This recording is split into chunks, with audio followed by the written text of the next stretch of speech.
Uma palavra com algumas variantes de tradução. Na Ave Maria, o Senhor nos fala da seguinte forma: continuarei a espalhar a minha doutrina como uma profecia, e deixá-la-ei aos que buscam a sabedoria. Não abandonarei os seus descendentes até o século santo. Não abandonarei os seus descendentes até o século santo. Essa palavra, seja na Bíblia da Ave Maria ou na tradução da CNBB, é o tema do nosso encontro e constitui uma promessa de Deus. É uma promessa, inclusive, que está no futuro. Derramarei meu ensinamento, transmitirei a minha doutrina para as gerações futuras. Isso gera em nós, naturalmente, quando a palavra de Deus é proclamada, uma feliz expectativa. Deus está na iminência de fazer alguma coisa, e isso gera no meu coração uma alegria, uma felicidade. Deus está a ponto de fazer alguma coisa pelo estado de Santa Catarina, Rio Grande do Sul e Paraná. Isso gera em mim uma felicidade, uma expectativa, uma fé expectante. Derramarei o ensinamento como profecia e transmitirei a minha doutrina às gerações futuras. É uma promessa que está no futuro, mas quando a palavra de Deus também é proclamada, ela já acontece aqui e agora. É o hoje de Deus. Mas, irmãos, essa promessa que está contida lá no Eclesiástico 24, versículo 33, ela não é uma promessa em que Deus vai fazer sozinho, vai cumprir sozinho. Depende de cada um de nós, de mim e de você. Perceba, Deus não precisa de ninguém. Deus pode fazer tudo sozinho, como Ele criou o céu e a terra, faça-se, e tudo se fez. Mas para que Ele derrame a sã doutrina como profecia e a transmita para as gerações futuras, Ele quis contar comigo e com você. Por isso, meu irmão, minha irmã, nós precisamos nesse dia nos sentirmos convocados pelo Senhor a sermos colaboradores arrojados na obra dele. Se ele vai derramar a sã doutrina dele como profecia, ele vai fazer isso através de nós. Se ele vai transmitir a sã doutrina para as gerações futuras, ele o fará através de nós. Nós somos colaboradores na obra do Senhor. Sinta-se um servo, uma serva fundamental na obra do Senhor. Para que essa promessa se cumpra plenamente na renovação carismática da região sul, é necessário que nós assumamos os nossos postos. Lembram-se do que o Senhor falou para a RCC em 2007? Quem aqui lembra? 2006 para 2007. Assumi os vossos postos, ampliai a vossa visão. Para que a promessa, derramarei o ensinamento como profecia e o transmitirei para as gerações futuras, aconteça nos nossos estados, é necessário que nós, pregadores e formadores da renovação carismática católica, assumamos os nossos postos, nos gastemos por Jesus, nos consumamos pela obra, pela missão. Quantas vezes a gente canta assim? Só por ti, Jesus, quero me consumir, como vela que queima no altar. Me consumir de amor, só em ti, Jesus, quero me derramar, como um rio se entrega ao mar, me derramar de amor. A gente canta isso muitas vezes, mas será que a nossa vida missionária, o nosso serviço ao Senhor tem traduzido essa entrega total, esse consumir-se por Jesus?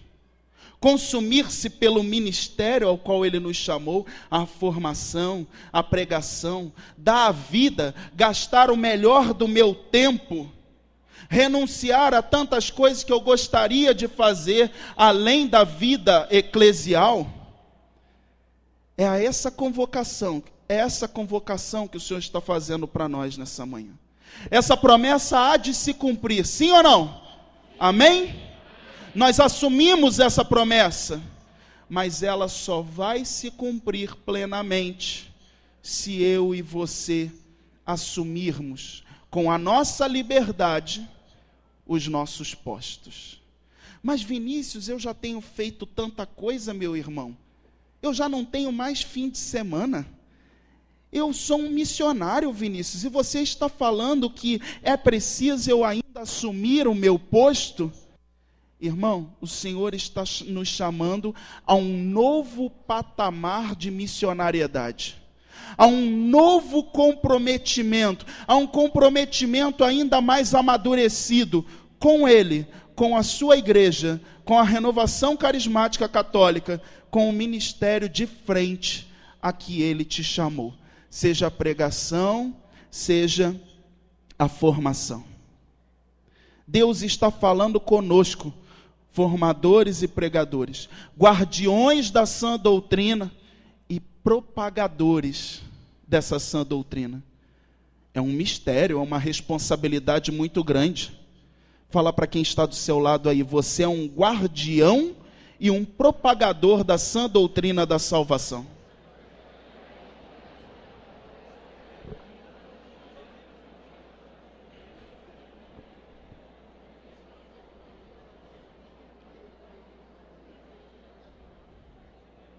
A palavra nos diz assim: derramarei o ensinamento como profecia.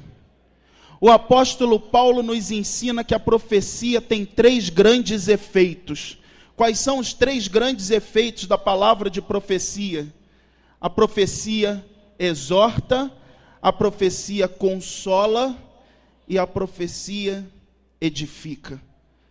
O Senhor está dizendo que Ele quer derramar o ensinamento como uma profecia. Portanto, Ele quer derramar o ensinamento sobre o povo para exortar o povo a voltar para o caminho do Senhor. Feliz aquele que anda no meu caminho, será feliz, tudo irá bem. O Senhor então está nos mostrando que Ele quer exortar o povo da renovação carismática do Paraná, de Santa Catarina, do Rio Grande do Sul, a andar nas veredas dele, no caminho dele. Segundo o efeito da profecia, a profecia consola. A profecia consola o povo afligido pelo mundo. Nosso povo chega no grupo de oração machucado, rejeitado. A Bea orou sobre isso agora. Rejeição. A palavra que sai de nossa boca precisa ser uma palavra de consolo. Ela exorta sim, puxa a orelha, traz o povo para o caminho, uma exortação no amor, mas é uma palavra também de consolo, de afago, uma palavra que libera amor para pessoas que estão afligidas pelo mundo, pela injustiça do mundo. E o terceiro efeito da profecia, a profecia edifica, levanta, promove o irmão, leva o irmão ao crescimento, para que ele se torne um líder, inclusive melhor do que você, para que ele se torne um coordenador de grupo de oração melhor do que eu e você, para que ele se torne um pregador, um formador melhor do que nós. Edifica, levanta, promove o irmão. Esse é o ensinamento que o Senhor quer derramar, e Ele prometeu na palavra agora: derramarei o meu ensinamento como profecia. E o segundo trecho desse versículo: e o transmitirei para as gerações futuras. Como é que nossos filhos, nossos netos, bisnetos e tataranetos vão conhecer Jesus Cristo e, mais do que isso, fazer uma experiência pessoal com Ele? A partir de mim e de você. Como é que a população de daqui a 100 anos do Paraná, de Santa Catarina e do Rio Grande do Sul vai conhecer Jesus Cristo? A partir de quem? De mim e de você. Assim foi com os padres jesuítas que chegaram aqui no ano de 1500 e, portanto, há 513 anos atrás. se eles não tivessem aberto a boca, assumido os seus postos de forma arrojada, se consumido pela obra, pela missão, para evangelizar e tornar Jesus conhecido no nosso território, nós não estaríamos aqui hoje. Nós não estaríamos aqui hoje. Então, quando o Senhor fala, transmitirei o meu ensinamento às gerações futuras, a partir do meu e do seu comprometimento. São Paulo vai dizer na segunda carta a Timóteo, capítulo 4, prega, exorta, ameaça, anuncia oportuna e inoportunamente. Prega o evangelho, porque no final dos tempos, muitos ajustarão falsos mestres para si, se atirarão a todo tipo de fábula e mentira. Quanto a ti, consagra-te ao teu ministério. O que é ser um consagrado ao ministério? É ter um compromisso maduro, constante, com o chamado de Deus na nossa vida. É ter um coração selado, como o Senhor falou através da Beatriz ainda há pouco. Um coração selado para a alegria e para a tristeza, para a saúde e para a doença. Ah, Senhor, eu sou um servo teu, eu sou um pregador, eu sou um formador, já ministrei não sei quantas turmas da Escola Paulo Apóstolo, já preguei em 500 grupos de oração, em 100.000 seminários de vida e 20.000 congressos diocesanos, e o Senhor permite que eu tenha um diagnóstico de câncer? Até aí, meu irmão, o seu comprometimento tem que permanecer intacto. O meu comprometimento tem que permanecer intacto. Porque o Senhor é Senhor da nossa vida, na alegria, na tristeza, na saúde e na doença. Todos os dias da nossa vida. Até nós fecharmos os olhos para esse mundo e abrirmos os nossos olhos para vê-lo face a face. A verdadeira alegria, a grande alegria, a alegria eterna. Mas enquanto eu e você estivermos aqui no mundo, nós temos que ter essa combatividade profética, essa militância apostólica. Um povo, como diz o catecismo da Igreja Católica, um povo bem disposto, um povo que marcha sem cessar. Pregadores e formadores precisam estar 24 horas por dia marchando, anunciando a palavra de Deus, fazendo Jesus acontecer nesse mundo egoísta, nesse mundo injusto, nesse mundo entristecido, porque não conhece a fonte da verdadeira alegria. Por isso, nessa manhã, o Senhor nos chama a renovar o nosso compromisso com Ele, nos chama a renovar a nossa aliança com Ele, não que ela tenha sido rompida pela parte dEle, mas muitas vezes nas nossas fraquezas humanas, nós arranhamos essa aliança, esse compromisso com o Senhor.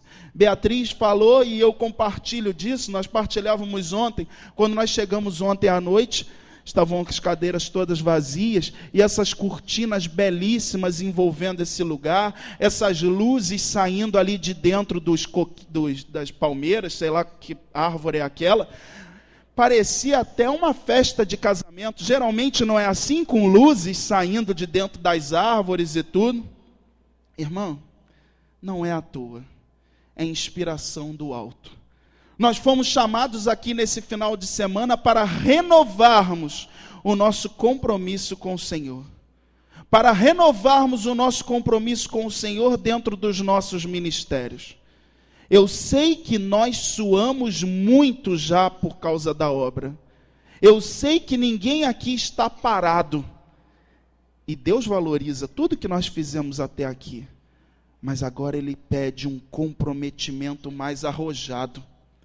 Um comprometimento ainda mais maduro, um comprometimento que não comporta voluntariado, vou se der tempo e quando der tempo, um comprometimento que não comporta mais inconstância, eu só sirvo ao Senhor quando está tudo muito bem na minha vida, mas se alguma coisa der errado, eu ficar desempregado, alguém da minha família morrer e daí por diante, então eu já não sirvo mais o Senhor, me revolto contra o Senhor, porque Ele não foi justo comigo.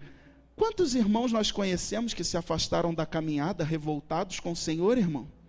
E deixa eu dizer, líder, coordenador de grupo de oração. Gente que supõe-se que tenha um amadurecimento, uma formação, um comprometimento maior. Então, irmão, que nós que estamos de pé tomemos cuidado para que não caiamos. Nós que estamos de pé, precisamos tomar cuidado para que não caiamos. Portanto, o Senhor nos convoca a uma parceria com Ele para que essa promessa se cumpra nos nossos estados, através dos nossos ministérios. O Senhor faz uma convocação como se fosse um alistamento para um exército poderoso, que vai entrar em batalha, que vai entrar em combate. O Senhor nos renova essa convocação nessa manhã. Derramarei o ensinamento como profecia e o transmitirei para as gerações futuras, contando com você. Contando com você. E qual é a tua resposta ao Senhor? Eis-me aqui, Senhor, envia-me. Não é isso que o profeta Isaías falou para Deus? Isaías 6. A quem enviaremos nós? Não sei quem enviar. E Isaías audacioso, com o coração dilatado de amor. Senhor, tem ninguém, né? Eis-me aqui, envia-me. Devia estar tremendo demais. Era uma responsabilidade muito grande. Mas ele foi audacioso. Teve um coração dilatado. Coração com tendas ampliadas, como diz Isaías 54:2. Amplia o espaço da tua tenda, desdobra sem constrangimento as telas que te abrigam. O Senhor nos pede esse comprometimento de tendas ampliadas. Esse comprometimento que não impõe condições. Deixa primeiro eu enterrar meu pai, Senhor. Ou então, deixa primeiro eu vender a minha barca, porque senão eu vou tomar um prejuízo, porque a marisia vai corroer a minha barca, Senhor. Não, um comprometimento como aquele de Pedro. Vinde, porque agora eu farei de você pescador de homens. Não consta na Sagrada Escritura que Pedro fosse falar nem com a esposa em casa. A palavra diz que diante do chamado, Pedro largou aquilo tudo lá, deixou a barca à deriva, possivelmente, e seguiu ao Senhor. Essa liberalidade de Pedro é tão bonita na Sagrada Escritura. Não impôs condições ao chamado. Primeiro eu vou fazer isso, Senhor. Deixa primeiro eu me aposentar, Senhor. Deixa primeiro eu me estabilizar financeiramente, Senhor. Deixa primeiro eu arranjar um emprego melhor, Senhor. Deixa primeiro eu me casar, Senhor. Deixa primeiro eu ter o filho, Senhor. Quando meu filho tiver 15 anos, aí eu vou para a missão, Senhor. Condições que nós vamos impondo ao Senhor. Irmãos, não é fácil. Eu tenho um filho de 2 anos e meio.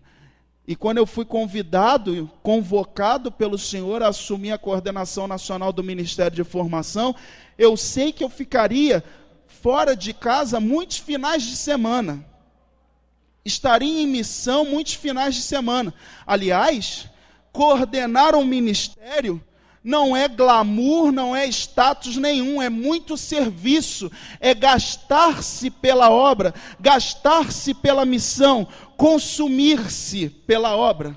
Cada vez que o avião sobe e o avião desce, é uma pressão terrível no meu ouvido, tac, estala o tempo todo. De vez em quando eu estou com otite, por causa da pressão, da pressurização do avião.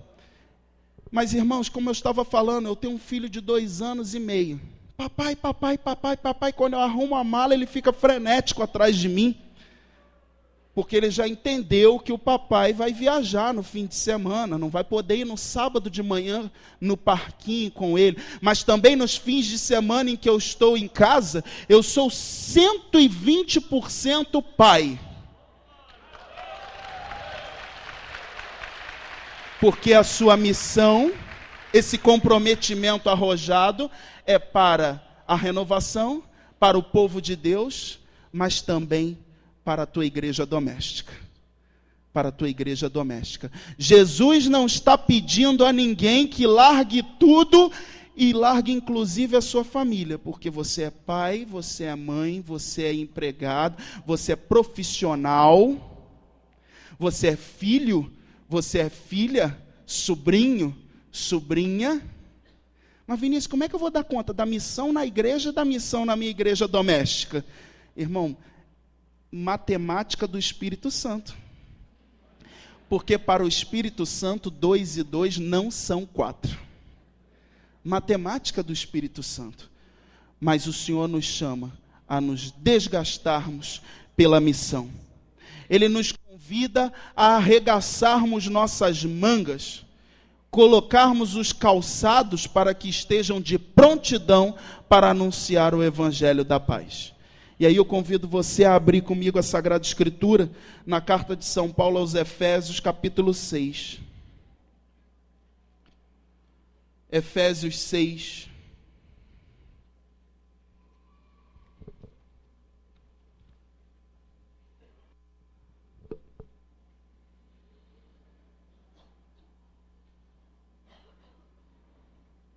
Versículo 10. Efésios 6, versículo 10.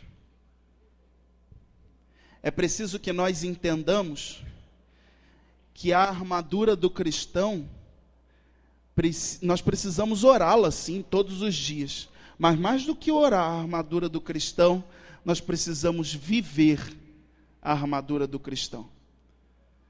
Ah, Senhor, eu me revisto da couraça da justiça, aí faz o gesto, não é? Do cinturão da verdade, eu coloco o capacete da salvação. Ora, mas se eu não falo a verdade no meu dia a dia com as pessoas, não vai fazer efeito nenhum o cinturão da verdade.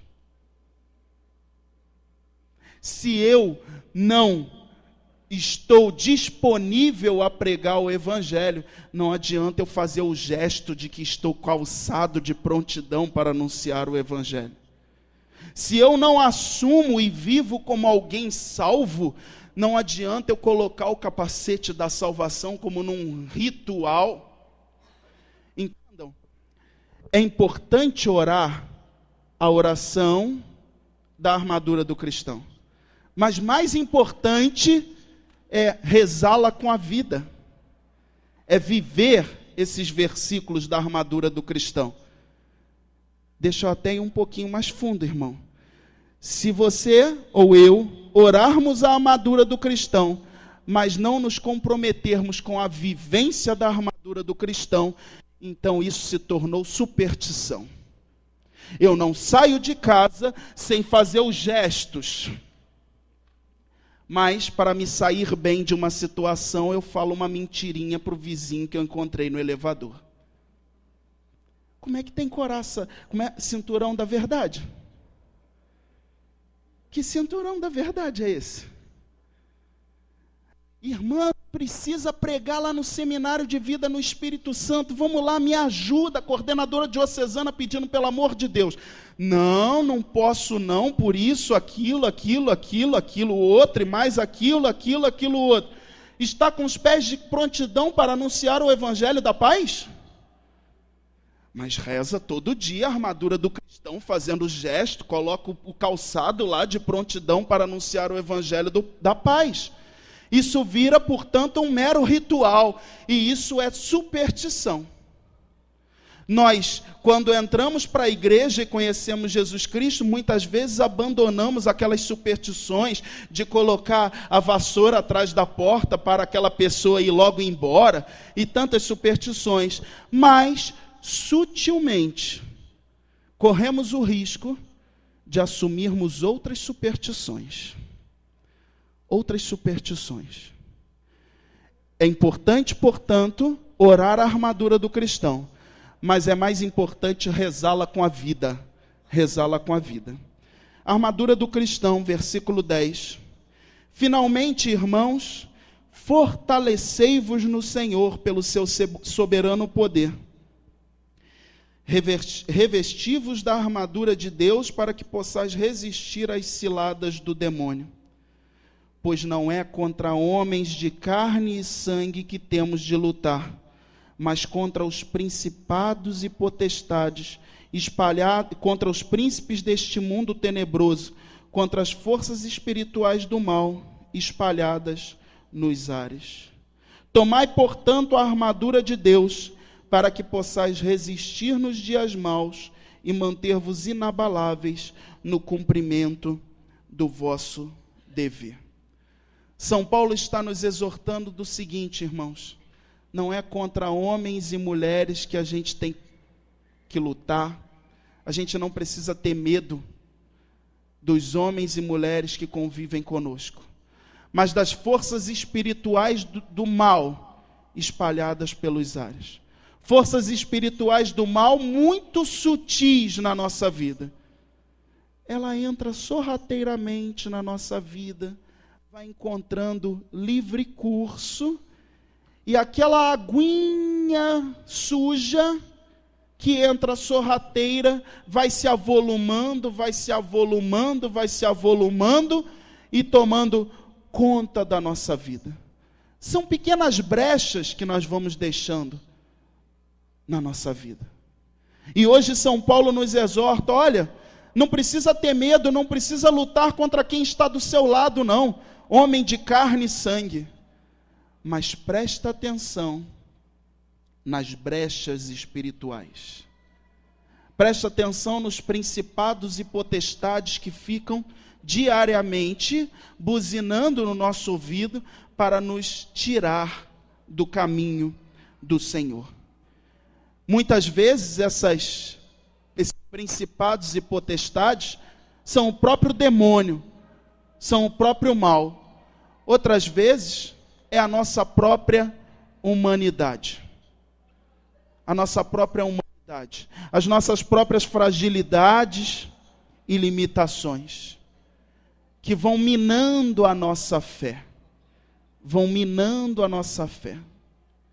Aquele amor que eu tinha no início da minha caminhada, aquela entrega arrojada, aquela parresia, aquela audácia, aquela missionariedade, com o tempo ela foi ficando mais afrouxada.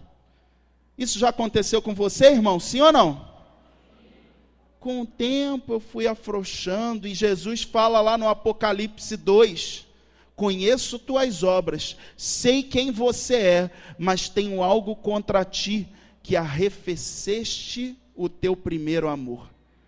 Lembra-te, pois, de onde caíste, e volta ao primeiro amor. Volta ao primeiro amor. Volta àquela parresia, àquela entrega total, àquele enamoramento com o Senhor.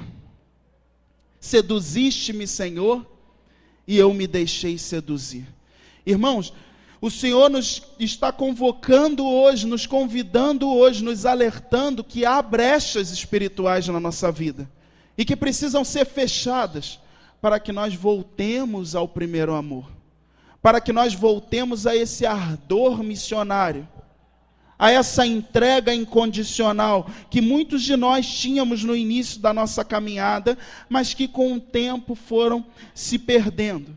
São coisinhas sutis, irmãos, que vão nos fazendo esmorecer. Coisinhas sutis, que vão nos fazendo esmorecer e por vezes até largamos a obra. Há 15 dias atrás eu tive numa diocese, lá na China, para não dizer onde foi, viu?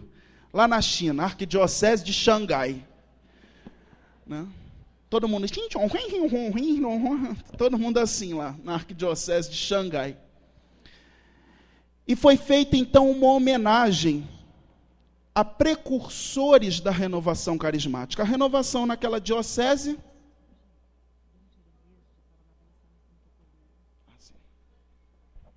Perdão por essa pausa, mas é com muito carinho, com muito amor. Eu convido vocês a ficarem de pé para acolhermos o nosso pastor, Dom Jeremias, da Diocese de Paranavaí. Uma salva de palmas. Veio nos visitar.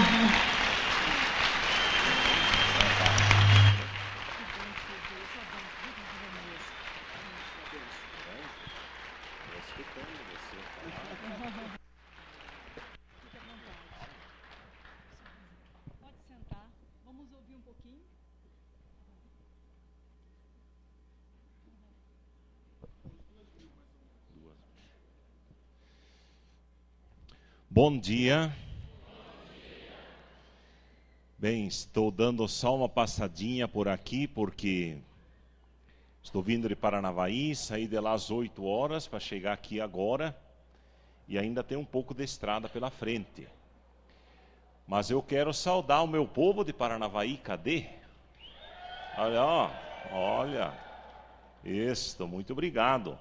Mas também tenho muita saudade do povo de Palmas Francisco Beltrão. Cadê? Olha lá. Isto, muito bem. Então, muito obrigado pela gentileza, né, de nos dar a palavra um pouquinho. E me falaram que tem um congresso em Cascavel.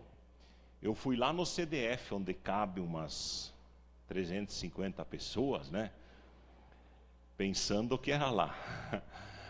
Daí me falaram que é lá no centro de eventos. Aí tive que procurar um pouquinho, ligar GPS, essas coisas todas, sabe como é? Mas enfim, eu fico em primeiro lugar muito contente de poder saudar a todos vocês do Paraná inteiro, do Paraná querido, né?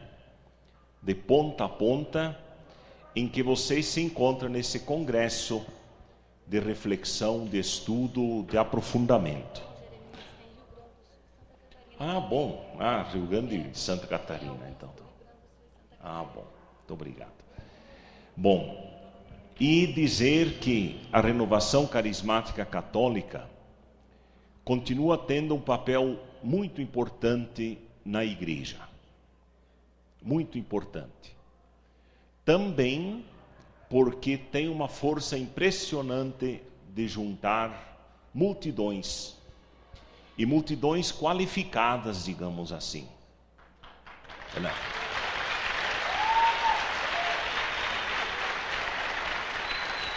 E esta qualificação, ela tem que ser uma das características importantíssimas para a igreja do futuro. Porque diante das dificuldades que a igreja enfrenta, diante dos grandes sinais que o Espírito de Deus nos dá ultimamente, só não vê quem não quer, né?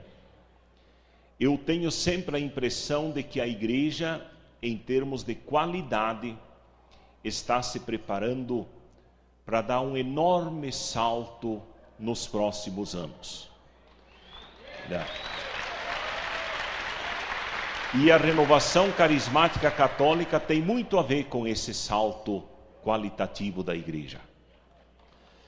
E assim, com certeza, guiados ainda pelo grande espírito de João Paulo II, e diria até o qualificado espírito do Papa Bento, que nos deu uma grande lição de bondade, de humildade e de obediência ao Espírito Santo. E agora, pela força simpática do Papa Francisco, eu creio que sempre a igreja esteve em boas mãos e continuará estando em boas mãos, né, pela força impressionante desses homens que nos guiaram e continuam nos guiando no século XXI. O Papa Bento XVI nos deu a Verbum Domini, nos presenteou com a Verbum Domini. E ali, felizmente, mas infelizmente porque essas realidades existem. Ele nos alertou sobre 2 perigos. O primeiro, o relativismo religioso. Achar que tudo é a mesma coisa. Deus é o mesmo, portanto, eu não preciso me identificar com nada. Me identificando com Deus está bom. Isso se chama relativismo. Mas, por outro lado, o grande problema que é o fundamentalismo. Deixemos de lado essas 2 tendências perigosas pelas quais o mal continua agindo e vamos ser cristãos de verdade, na prática, dando testemunho da nossa fé, optando diariamente pela pessoa de Jesus Cristo. Este sim, nos deu a vida pela nossa salvação e nos indicou o caminho para que nós possamos viver o seu evangelho neste mundo. Por isso, com alegria, a gente saúda a todos vocês. Já me falaram que hoje à tarde virá Dom Mauro presidir a Eucaristia com vocês, e certamente esse encontro tão bonito aqui em Cascavel, fará história, pela RCC em todo o nosso sul do Brasil, como acabaram de nos dizer. Muito obrigado pela atenção, desejo a todos uma boa tarde, um bom encontro e, enfim, que ele possa contribuir ainda na qualificação mais profunda e maior, dos nossos trabalhos em todas as nossas dioceses. Desculpa, eu atrapalho um pouco da pregação, que estava bonita, porque eu estava escutando, mas é isto, Tá, obrigado. Só um minutinho, Jeremias. Amados, isso, eu vejo assim que a presença do Senhor para nós, neste congresso, é um sinal profético de Deus. Eu vejo que, porque nós sabemos que onde está o bispo, está a igreja. É Deus, Senhor como Pai, como pastor, como Pai, que acolhe os filhos da igreja que somos enquanto renovação e nos confirma na fé. Sinto muito forte no coração, é Deus nos confirmando na fé, com as suas palavras, que continuemos animados para animar aos outros, que Deus nos coloca. Então, Deus seja louvado pela sua vida, pelo seu sim, e esse carinho, gente, procurar o local. Nós sabemos que muitos, por menos, teria deixado de vir. Isso foi insistente, mas é Deus que trouxe o Senhor aqui para nos confirmar mais uma vez na fé, certo? E como filhos da igreja que somos, eu convido você a ficar de pé, o Senhor nos abençoar. Amém? Glória ao Pai, ao Filho e ao Espírito Santo. O Senhor Jesus esteja ao vosso lado para vos defender, dentro de vós para vos guardar, acima de vós para vos conduzir, atrás de vós para vos guiar e acima de vós para vos salvar. Ele que vive e reina pelos séculos dos séculos.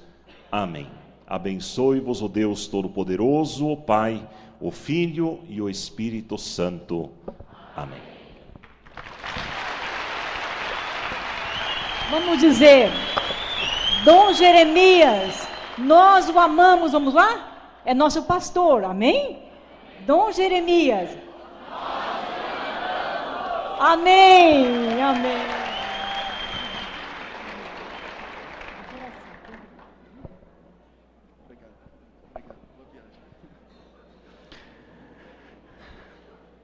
Dom Jeremias falava que atrapalhou a pregação, muito pelo contrário, ele continuou a pregação e nos chamou uma responsabilidade ainda maior do que aquilo que nós estávamos falando.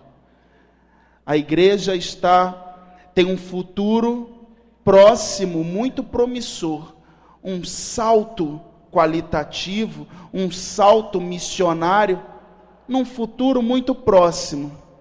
E esse salto qualitativo, esse salto missionário, conta particularmente com a nossa parceria, com a nossa colaboração, com o atendimento à convocação que o Senhor nos faz. Então, retomando o tema do nosso encontro, derramarei o ensinamento como profecia e o transmitirei para as gerações futuras. Só será possível com o meu e com o seu sim, com o nosso comprometimento radical, com o nosso gastar-se pelo Senhor. Mas nós vimos lá na carta aos Efésios, capítulo 6, a partir do versículo 10, que algumas coisinhas sutis, e São Paulo vai dizer que não são homens de carne, mas forças espirituais do mal espalhadas pelos ares, tentam minar a nossa fé. Aquele primeiro amor de quando nós conhecemos o Senhor, e ele vai sendo então paulatinamente diluído. E nós precisamos estar então vigilantes para voltarmos a esse primeiro amor. Coisinhas sutis, irmãos, que nos fazem até largar a obra. Eu até brincava que há 15 dias atrás eu fui na Arquidiocese de Xangai, na China, para não dizer aonde foi aqui no Brasil.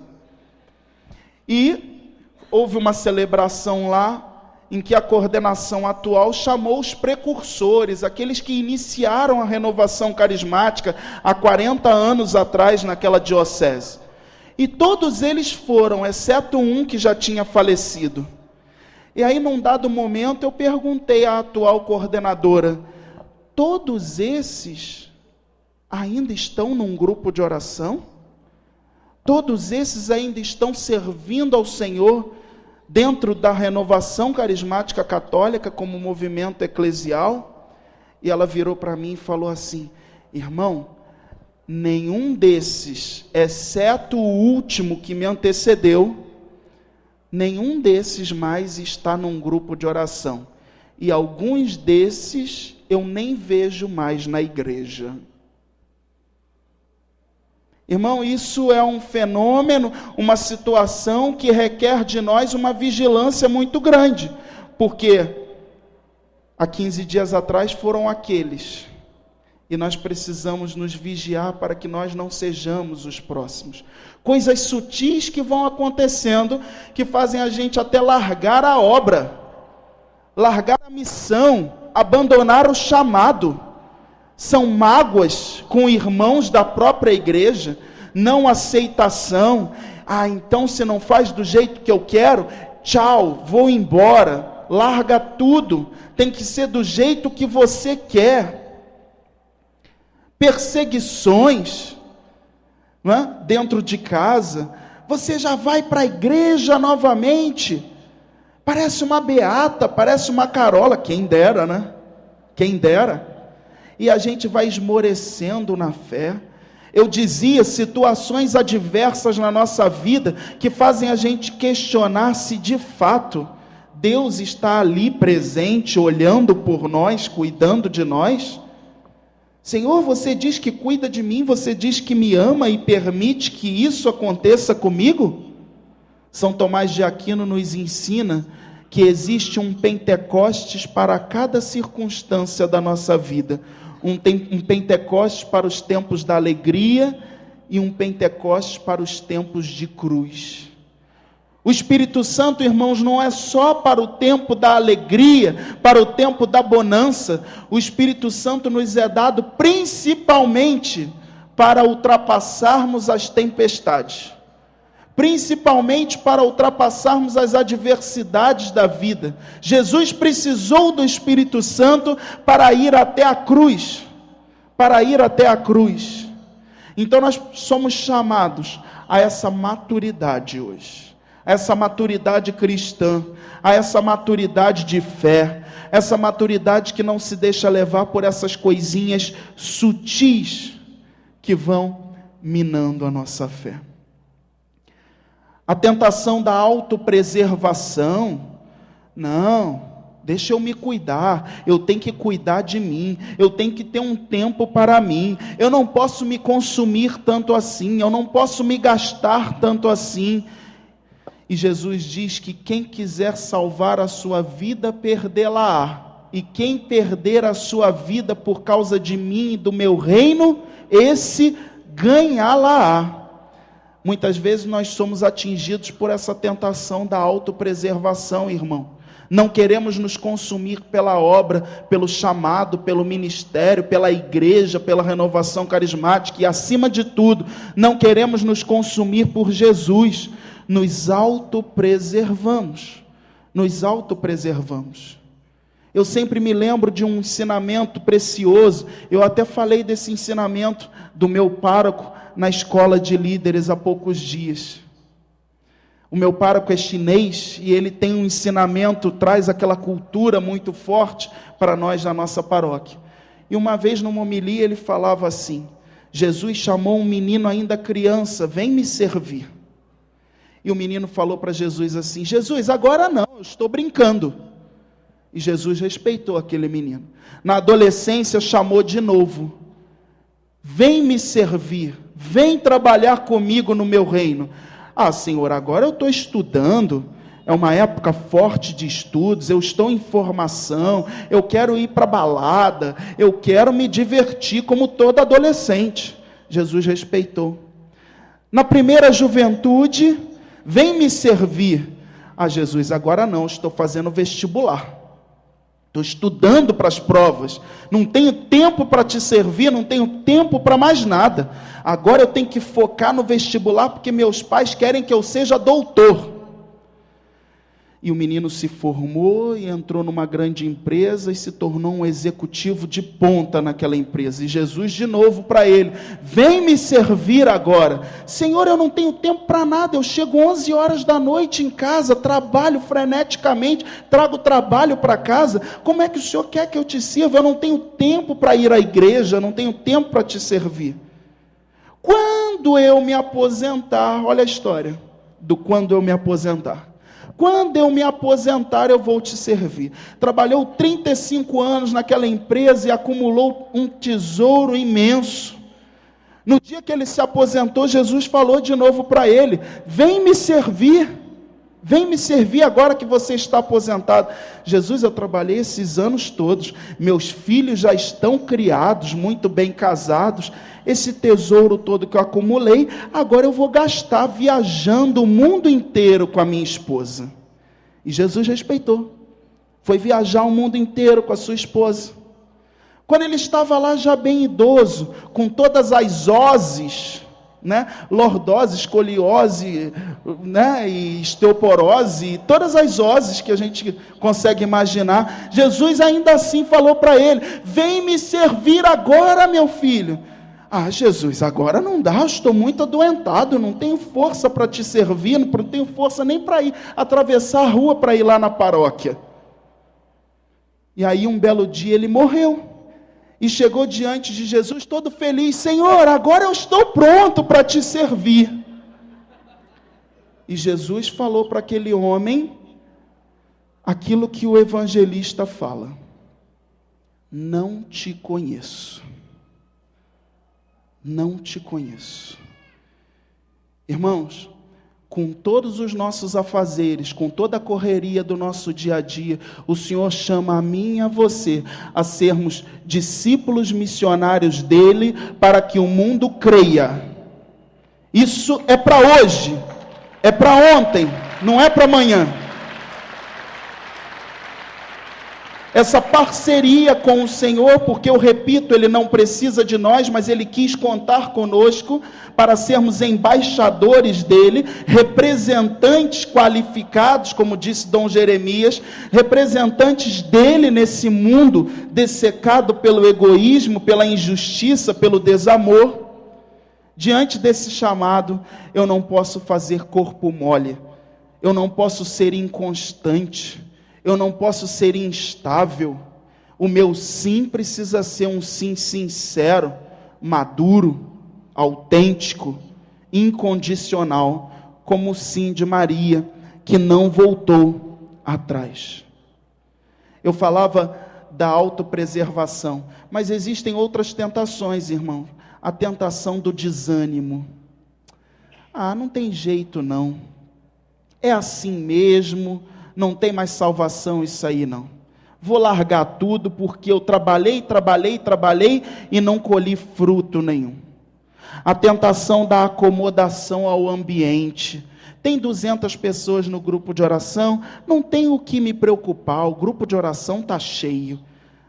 Dali no mês seguinte, cai para 150 pessoas. Não preciso me preocupar, afinal de contas ainda tem 150 pessoas. 3 meses depois, cai para 80 pessoas. Não, mas o nosso grupo ainda tem 80 pessoas.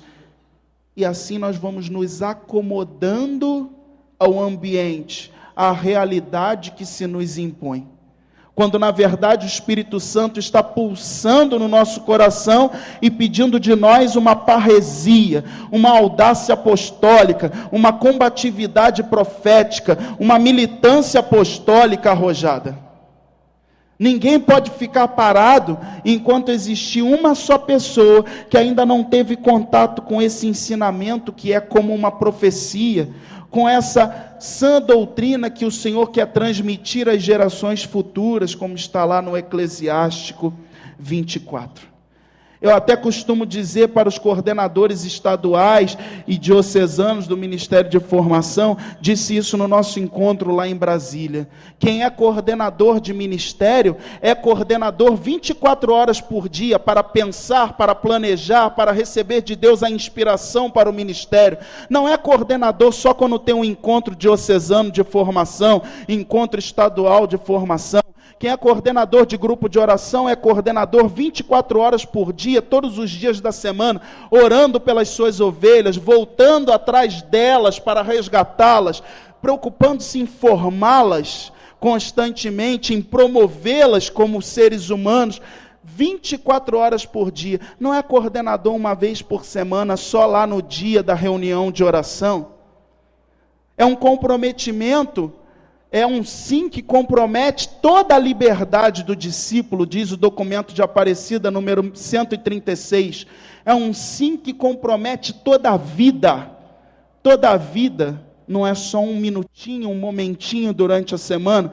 Portanto, o pregador precisa ser pregador 24 horas por dia. O formador precisa ser formador 24 horas por dia. Onde ele estiver, mercado de trabalho, na universidade, no trânsito, e olha que é difícil ser cristão no trânsito, não é?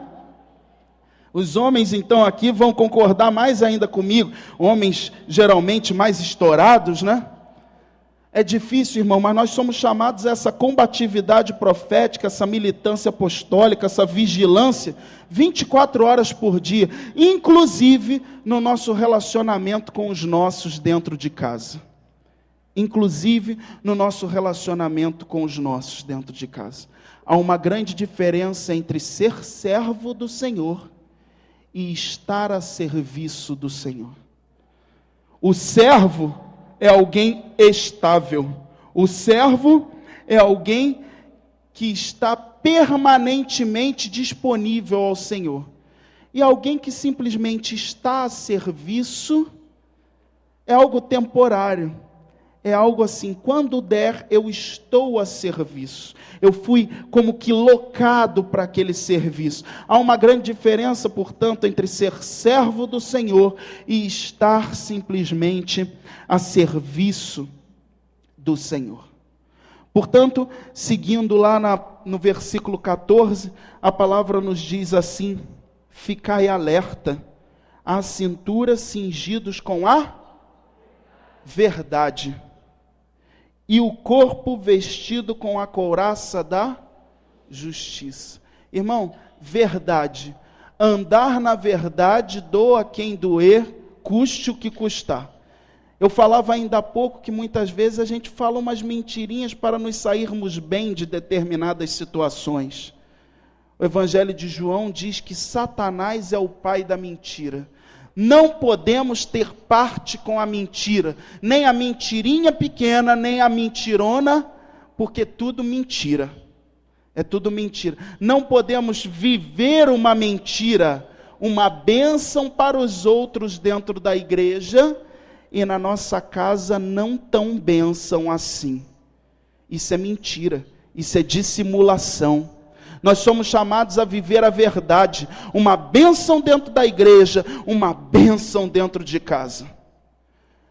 Um homem cheio de amor de Deus que transpassa para os outros dentro da igreja, um pai de família cheio do amor de Deus que transpassa para sua esposa, para os seus filhos dentro de casa. Nós somos chamados a essa coerência de vida, a vivermos essa verdade. E ao mesmo tempo somos chamados a viver essa justiça, dar a César o que é de César e a Deus o que é de Deus. E a Deus pertence a nossa santidade, viver em retidão, ser um homem, uma mulher justa. São Paulo então nos exorta, nos dá um programa de vida aqui na armadura do cristão, nos ensina a sermos esses combatentes, não quaisquer servos, não quaisquer homens e mulheres que estão a serviço do Senhor quando der, mas homens e mulheres comprometidos com a vida, comprometidos com o Senhor a ponto de dar a vida por Ele, a ponto de se gastar pela sua obra. Versículo 15, e os pés estejam calçados de prontidão para anunciar o evangelho da paz. Parresia, ser audacioso, ser alguém sempre disposto a anunciar o evangelho da paz aonde estiver.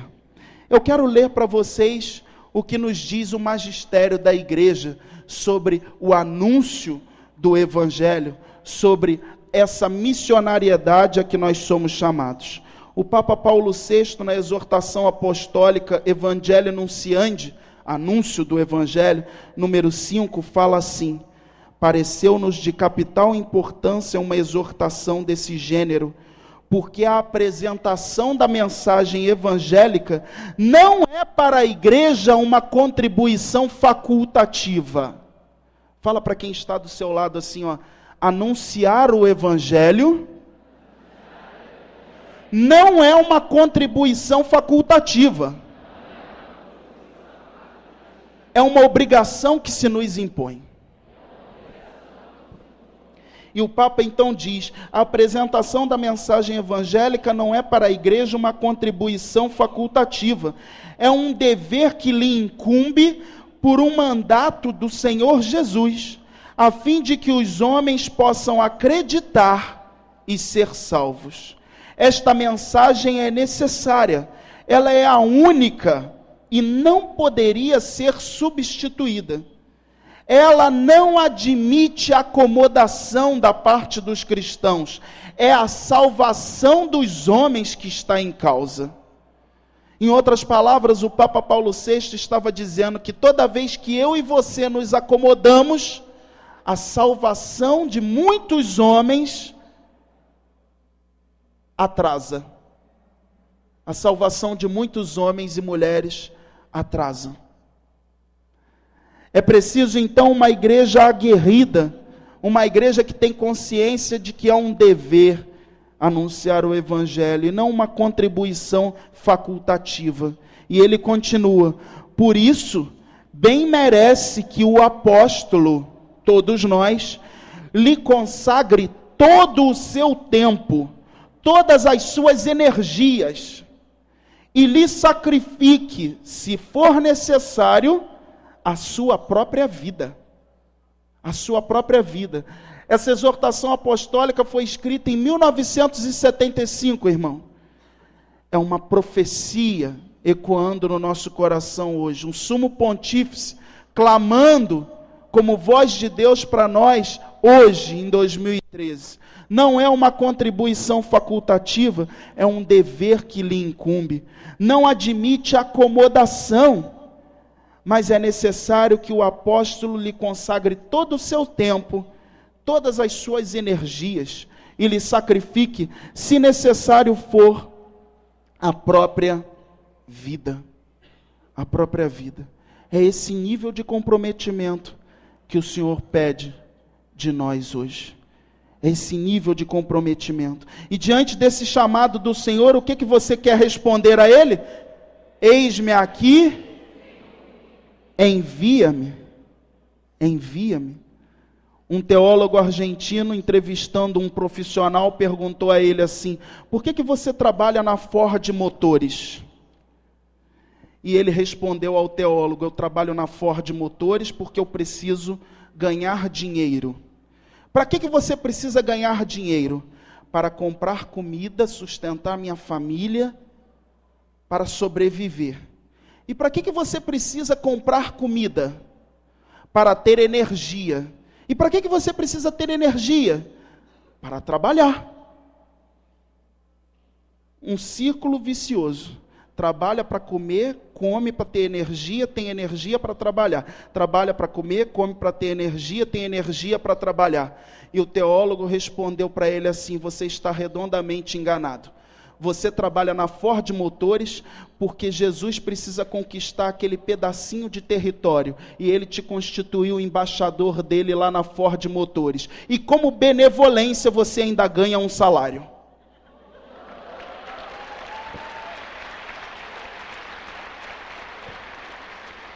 Vamos ser os melhores profissionais como cristãos, precisamos dar esse testemunho. Vamos fazer a empresa crescer, vamos dar o nosso máximo pelo nosso trabalho, mas eu não estou simplesmente lá para ganhar dinheiro, para comer e para ter mais energia e para trabalhar mais. Eu estou lá porque aquele pedacinho de chão precisa ser conquistado como território santo para Jesus Cristo. Nossos colegas de trabalho precisam ser evangelizados, seja por palavras ou seja por testemunho. Em todos os lugares onde nós estivermos, irmãos, nós precisamos ser, portanto, pregadores e formadores. Pregadores e formadores. Essa chamada à parceria com Jesus, a ser um colaborador dele na obra dele, deve ser motivo de alegria para nós. Ser servo do Senhor não pode ser fardo. Eu preciso me alegrar. Num mundo em que bilhões de pessoas ainda não tiveram encontro pessoal com Cristo, eu e você somos privilegiados. O serviço do Senhor precisa nos alegrar. Fala para quem está do seu lado. Eu sei que vocês estão quase desfalecendo de fome, mas eu já estou terminando. Fala para quem está do seu lado: alegre-se por ser servo do Senhor.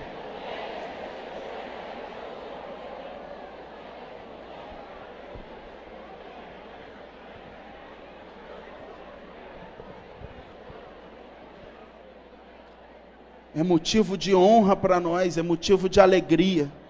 E essa alegria que não se contém no nosso coração, ela transborda, ela extravasa para quem não conhece Jesus.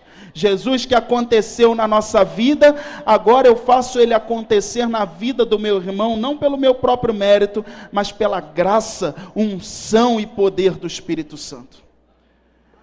Para nós terminarmos, eu volto ao documento de Aparecida, verdadeira profecia que os nossos bispos foram canais para nós, da América Latina, em 2007. E olha o que os bispos da América Latina falam no número 362 do documento de Aparecida. Esperamos em novo Pentecostes, que nos livre do cansaço. Tem alguém cansado aqui, irmão? Esperamos em novo Pentecostes que nos livre do cansaço, da desilusão. Tem alguém desiludido?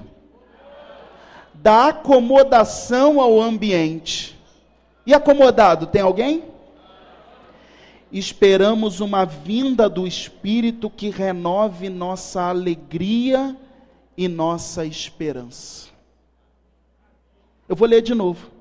Esperamos em novo Pentecostes que nos livre do cansaço, da desilusão, da acomodação ao ambiente. Esperamos uma vinda do Espírito que renove nossa alegria e nossa esperança.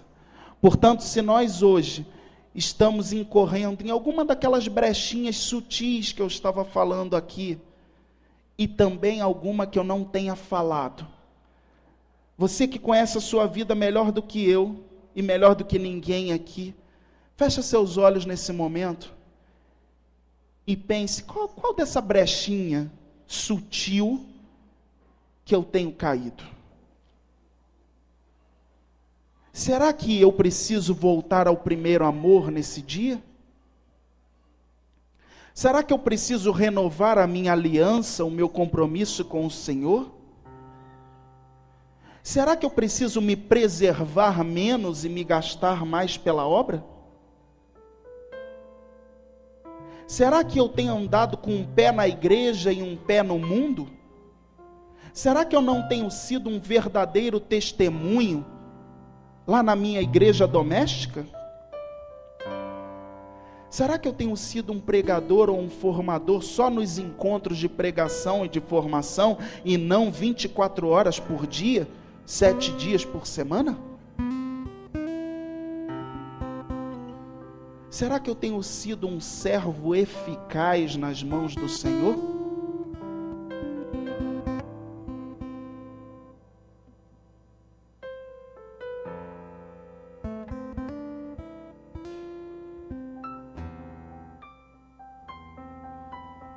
E eu convido você aí ficando de pé, irmão, nesse clima de oração.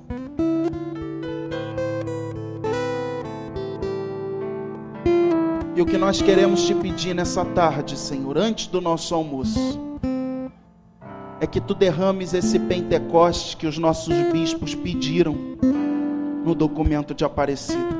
Esse Pentecostes, Senhor, que nos livre do cansaço, da desilusão, da acomodação ao ambiente. Esse Pentecostes, Senhor, que nos livre dessas brechas espirituais que muitas vezes atingem nossas vidas, atingem nossa missionariedade, nossos ministérios, Senhor. Senhor, derrama teu Espírito Santo como graça atual sobre nós, Senhor, para nos dar de novo parresia, combatividade profética, militância apostólica, Senhor. Derrama teu Espírito sobre nós. Levanta seus braços, irmão, e peça por sua vida. Peça por você. Peça a graça do alto por você agora. Peça que o Senhor derrame o fogo do Espírito Santo para abrasar seu coração, para reinflamar a chama do amor no teu coração. Eu te exorto a reavivar a chama do dom de Deus que recebeste pela imposição das minhas mãos, porque o Senhor não nos deu um espírito de timidez, mas um espírito de coragem, um espírito de fortaleza, um espírito que nos deixa de prontidão para anunciar o Evangelho da paz. Senhor, reaviva a chama do teu Espírito no meu coração, Senhor. Vem, Espírito Santo, toma conta da minha mente, Senhor. Toma conta do meu coração nesse dia, toma conta de todo o meu ser, Senhor. Vem renovar a tua unção sobre mim, Senhor. Dá-me a graça de ser um pregador, um formador segundo o teu coração, Senhor. Eu preciso mais do teu Espírito, Senhor. Eu quero transbordar do teu Espírito para todas as pessoas que estiverem ao meu redor, Senhor. Vem, Espírito Santo. Vem, Espírito Santo, sobre nós, Senhor. Vem com teu poder, Senhor. Apodera-te de nós, Senhor. Oh, Espírito Santo, suspiramos por ti, Senhor. Nós suplicamos que tu venhas até nós, Senhor. Que tu faças obra nova no meio de nós, Senhor, no nosso interior. Nós te invocamos, ó Espírito Santo. A beata Helena Guerra diz que quando nós pedimos vem, ele vem. Então peça, vem Espírito Santo. Vem Espírito Santo. Vem Espírito Santo. Vem fogo do céu. Vem abrasar o nosso coração, Senhor. Nós abrimos o nosso coração e permitimos que tu realizes tua obra, Senhor. Faz de nós um só coração, uma só alma, Senhor. Faz obra nova no nosso interior. Faz-nos voltar ao primeiro amor, Senhor. Vem, Espírito Santo.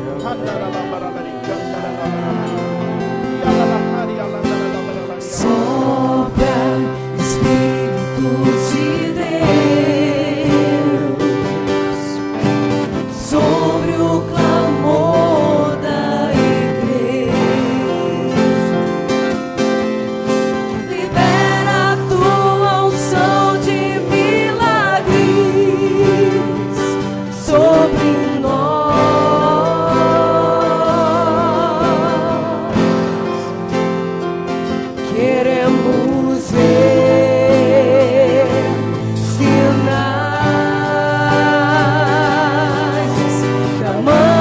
manifestação do teu poder, pois quem crê verá a glória do Senhor acontecer. Poderoso Deus e Rei, libera tua unção de cura neste lugar. Poderoso Deus e Rei, libera tua unção de cura neste lugar.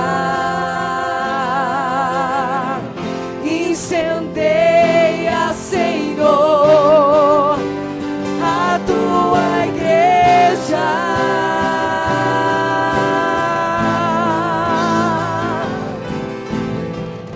Incendeia, Senhor, a tua igreja.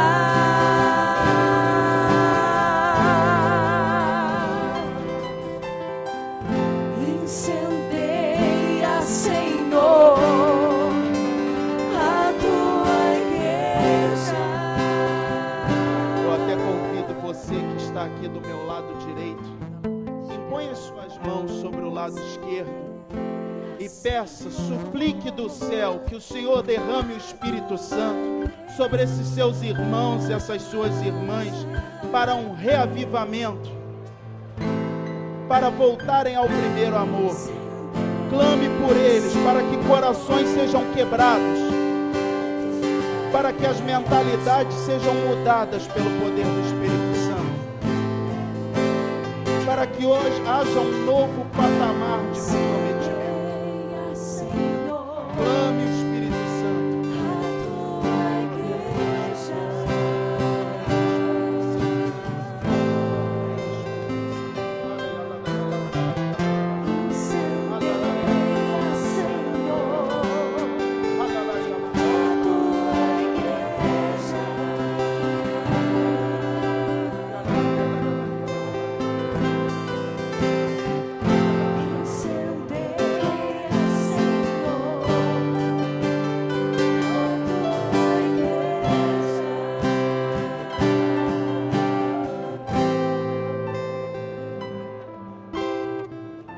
Amém. Você que orou agora, receba a oração dos teus irmãos. Ore por eles, oremos todos por eles agora, pedindo o reavivamento, uma nova efusão do Espírito Santo sobre eles. Que eles sejam robustecidos no Espírito Santo, transbordantes, missionários. Vem, Espírito Santo. Poder atingir esses meus irmãos. Incendeia, Senhor, a tua igreja.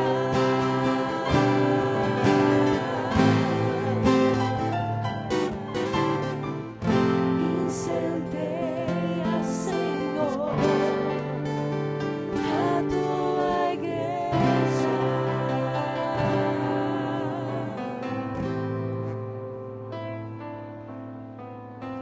Amém.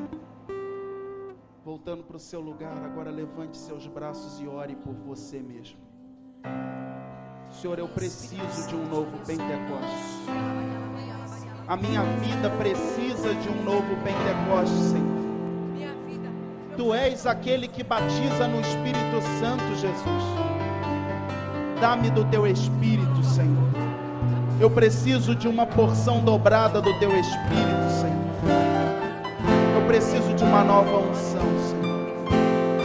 Reaviva o meu coração, Senhor. Levanta-me, Senhor, porque eu estou caído. Levanta-me do abatimento, Senhor. Enche-me do teu Espírito, Senhor. Eu preciso de ti, Senhor. Tem misericórdia de mim, Senhor, e dá-me do teu Espírito Santo. Dá-me de beber da tua água viva, Senhor. Enche o meu coração do teu amor, Senhor. abre espaço para que tu hajas na minha vida, ó Espírito Santo. Vem me transformar, me santificar, Senhor, me converter, Senhor. Vem, Espírito Santo, mudar os meus paradigmas, Senhor, os meus conceitos, Senhor. Vem quebrar todo o preconceito que eu trago na minha mente, Senhor. Vem organizar o caos do meu interior, Senhor. Tu que pairas sobre o caos, organiza o caos que há em mim, Senhor. Vem, Espírito Santo.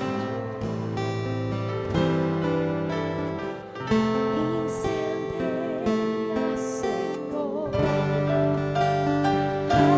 tua igreja.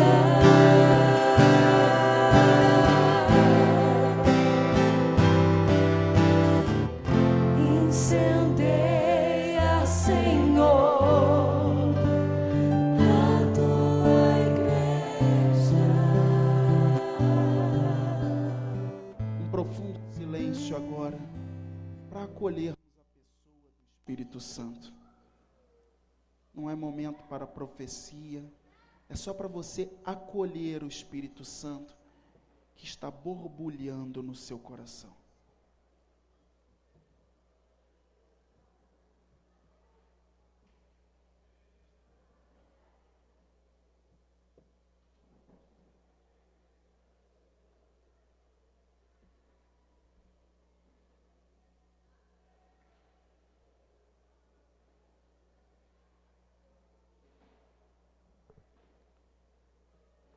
Obrigado, Senhor, porque coisa que os olhos não viram e os ouvidos não ouviram, tais são as maravilhas que Tu dispensaste sobre nossas vidas nesse momento. Glórias e louvores a Ti, Senhor. Pode aplaudir mais forte. Momento de graça, momento de bênção de Deus para as nossas vidas. Pode se assentar, todo mundo. Obrigado.